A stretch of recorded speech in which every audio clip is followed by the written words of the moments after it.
Hello, I'm Beth Wiggins. Welcome to Term Talk, an FJC video podcast. This podcast is one of several short videos acquainting federal judges with the term Supreme Court holdings. With me is Laurie Levenson, Professor of Law, Loyola Law School, and Emeritus Professor Evan Lee, Hastings Law School. Welcome to you both, and thank you very much for being here today. Thank you, Beth. Laurie, let's start with Comcast versus National Association of African American Owned Media. This was decided 9-0, but there's more going on here than it may seem. Can you fill us in on the facts?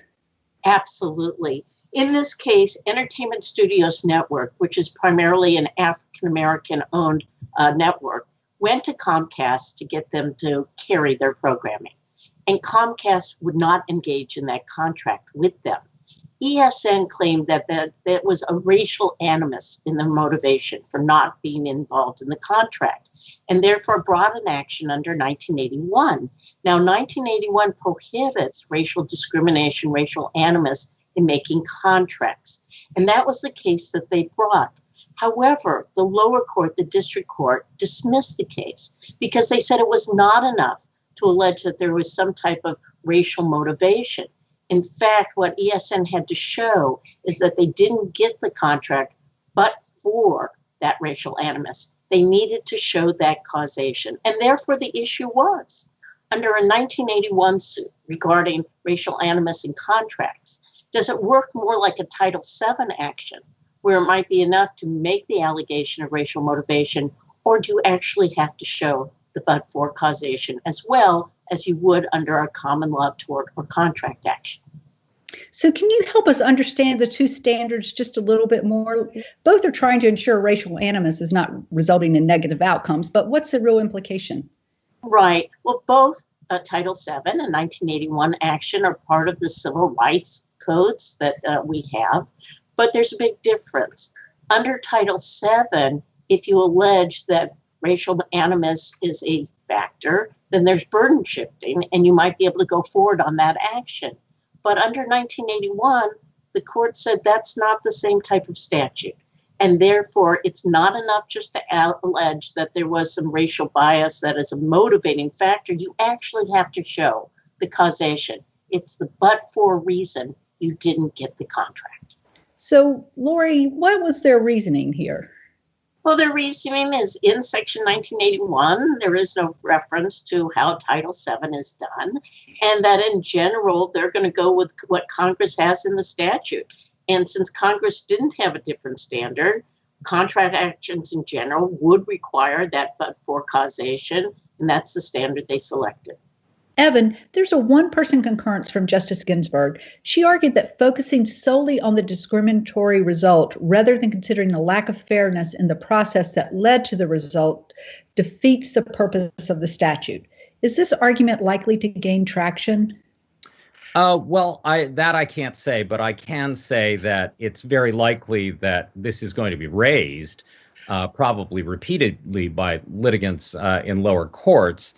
And so it's, I think, quite plausible that this could become kind of the next big issue in Section 1981 jurisprudence. And I just want to say that it is really an important difference that she's pointing out there. That I like to sort of analogize it to harmless error versus structural error, where, with structural error, you're saying that this being racial animus in the case of Section 1981, that this racial animus, it poisons the whole well, and really it doesn't make sense to try and figure out whether this really produced the result or wouldn't have produced the result in a world without racial animus, but instead just to say, look, it's enough to say that the process was contaminated. Okay. Well, the Supreme Court remanded for the court to apply the proper standard for dismissal. So what are the takeaways for the lower courts here? Oh, I think for the lower courts, first of all, they're going to have to look at the complaints and see if there's an allegation that there was this type of but-for causation. But as Evan pointed out, but-for causation for what? For not getting the contract in the end, or for how the contract negotiations, for example, were handled? And I think that's the issue that will be coming up for the lower courts. Well, let's move on to the next case, Hernandez versus Mesa. Evan, can you get us started on this case? Yeah, there were two teenage boys, both citizens of Mexico, and they were playing on a culvert that sits between Ciudad Juarez, Mexico, and El Paso, Texas. And so the Border Patrol observed these two boys running across the culvert. The family of the victim said, "Oh, they were playing a game of tag. They were running across the border, tagging the U.S. side, and then running back to the Mexican side." But the bottom line is that the patrol guard officer here, Mesa, shot and killed the 15-year-old victim, Hernandez. And his family brought a suit against the guard for damages under the 1971 case of Bivens versus the 6 unknown federal narcotics agents, which in limited circumstances allows a private right of action under the Constitution itself for damages when there's no other redress. This is the second time this case has come to the U.S. Supreme Court. The case was initially dismissed by the lower courts on Fourth Amendment grounds and Fifth Amendment grounds, as well as on qualified immunity grounds, and then it was affirmed on appeal.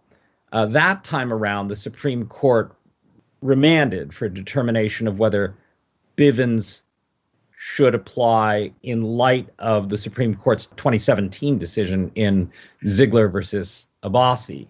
And after the lower courts considered the claim under the Abbasi case, the case returned to the Supreme Court, which ultimately agreed 5-4 that Bivens does not apply to cross-border shootings.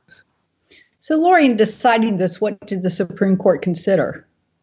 Well, I think this case, as Evan previewed, is all about keeping Bivens narrow. So what the Supreme Court basically went through is said they've only extended Bivens twice. In 1978, in Davis, they said that there could be a discrimination action directly against a congressman by a congressional staffer. And then they extended it in another case called Carlson versus Green, but that was back in 1980. And they allowed Eighth Amendment claims against federal prisons by federal prisoners. So now there was a request here, they believe, for a further extension of Bivens. And going back to Abbasi that Evan mentioned, they said, no, let's look at what's required here. Step one is to see if, in fact, the facts of this case fall within Bivens. If not, we're not likely to extend it, especially when we look at some of these special factors that caution with hesitation in doing so. In this particular case, given that it was a border action, the Supreme Court said that when it comes to issues of border security, national security, border relations, the court should not get involved and they should not extend Bivens. So the court ultimately found this to be a separation of powers issue, didn't it? It did. Basically, it says that if we're going to extend these causes of actions, it's not going to be the court that does it. It has to be Congress that does it. They have to come up with the legislation rather than asking courts to go ahead and find new types of lawsuits. So, Evan, this is a 5-4 case. What's the importance of the dissent, and what are the takeaways for the lower courts? Well, let's start with the dissent first. It is a 5-4 decision, but one has to remember that Justice Ginsburg was one of the dissenters. And so there's really only 3 continuing votes that we know of for the dissent. On the merits of the dissent, what they said was, properly viewed, this case is factually indistinguishable from Bivens itself. And number 2, in any event, the majority's reading Bivens too narrowly, that Bivens isn't about making the plaintiff whole. It's not just about compensation. It's primarily about deterrence, about deterring government wrongdoing. I think the takeaway overall for lower courts of this decision is that it's your job to ask whether the case in front of you is factually distinguishable from Bivens itself, Carlson versus Green, and Davis versus Passman. And if it is distinguishable, then there's no cause of action. That's the end of it. If they are not factually distinguishable, then I do think there's a further question. And the further question is, are there nonetheless special circumstances that have developed since the 1970s that would counsel hesitation in the absence of affirmative action by Congress? Laurie? Well, I think two things to note here. First of all, there are two justices, Justices Thomas and Gorsuch, who seem to suggest in their concurrence that they would do away with Bivens altogether. But I don't think the court is doing that, nor needs to do that. By keeping Bivens very narrow, as they do in this case, it's unlikely there's going to be a lot more Bivens actions. And as Evan noted, I think the dissent is disturbed because they think that the court says, well, there's special reasons to hesitate because we shouldn't get involved in issues of border security or national security. As the dissent points out, you are getting involved by deciding that this is not a cause of action, that somehow it's logical that somebody could sue if the young man had been hit on the American side of the border, but it magically does not become a cause of action because he's killed on the other side. Bivens is not gone, but it is really, really narrow, and the Supreme Court intends to keep it that way. Well, thank you both for our conversation today. I hope to see you again soon. Thank you. Thank you.